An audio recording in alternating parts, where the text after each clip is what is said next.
स्वागत है सीमाओं से परे रीजनल स्टोरीज, एक सीरीज जिसमें हम दुनिया के सबसे महत्वपूर्ण क्षेत्रीय संगठनों को आसान भाषा में समझते हैं।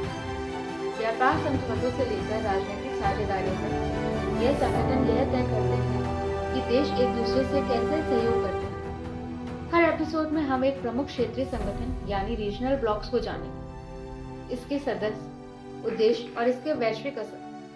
चलिए शुरू करते हैं आज का एपिसोड। हमारे साथ बने रहिए। आज बात करते हैं हम एशिया के सबसे एक्टिव संगठन आसियान। आसियान की स्थापना 1967 में इंडोनेशिया, मलेशिया, फिलीपींस, सिंगापुर और थाईलैंड ने कम्युनिज्म के प्रसार को रोकने के लिए की थी। 1967 में इन देशों ने एक समझौता किया जिसे treaty of Amity and cooperation कहा जाता है, जिसमें आपसी सम्मान और आंतरिक मामलों में हस्तक्षेप न करने का संकल्प लिया गया। 1990 के अंत तक आसियान की सदस्यता का विस्तार हुआ और नए सदस्य जुड़ गए। ब्रुनेई की सदस्यता 1984, वियतनाम की 1995 में, लाओस और म्यांमार की 1997 में, कंबोडिया की 1999 में। आसियान ने कई महत्वपूर्ण समझौतों पर हस्ताक्षर किए हैं, जैसे 1995 में एक समझौता जिसमें सदस्य देशों ने न्यूक्लियर हथियारों को विकसित करने, प्राप्त करने या रखने से मना किया। 2007 में आसियान ने आसियान चार्टर को अपनाया, जिसने संगठन को कानूनी स्थिति और संस्थागत ढांचा प्रदान किया। आसियान का नेतृत्व एक चेयर द्वारा किया जाता है, जो सालाना सदस्य देशों के नेताओं के बीच बदलता है। आसियान में निर्णय लेने की प्रक्रिया आमतौर पर सलाह मशवरा और सहमति के आधार पर होता है। इसी प्रक्रिया में दो मुख्य सिद्धांतों का पालन किया जाता है। पहला, सदस्य देशों का आंतरिक मामलों में हस्तक्षेप न करना। दूसरा, संघर्षों का शांतिपूर्ण समाधान।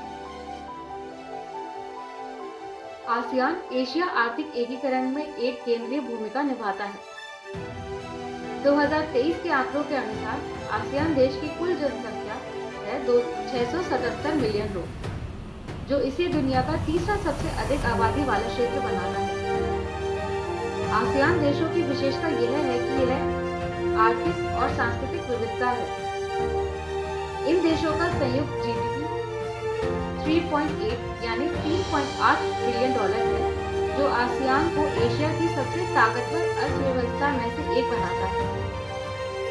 सिंगापुर की जीडीपी पर कैपिटा $85,000 के करीब है, जबकि म्यांमार की सबसे कम $1,200 है। नवंबर में 2020 में आसियान ने ऑस्ट्रेलिया, चीन, जापान, न्यूजीलैंड और दक्षिण कोरिया के साथ क्षेत्रीय व्यापक आर्थिक भागीदारी RCEP समझौतों पर हस्ताक्षर किए। जनसंख्या के लिहाज से यह दुनिया का सबसे बड़ा व्यापार समझौता है, जो वैश्विक आबादी के लगभग 30% को कवर करता है।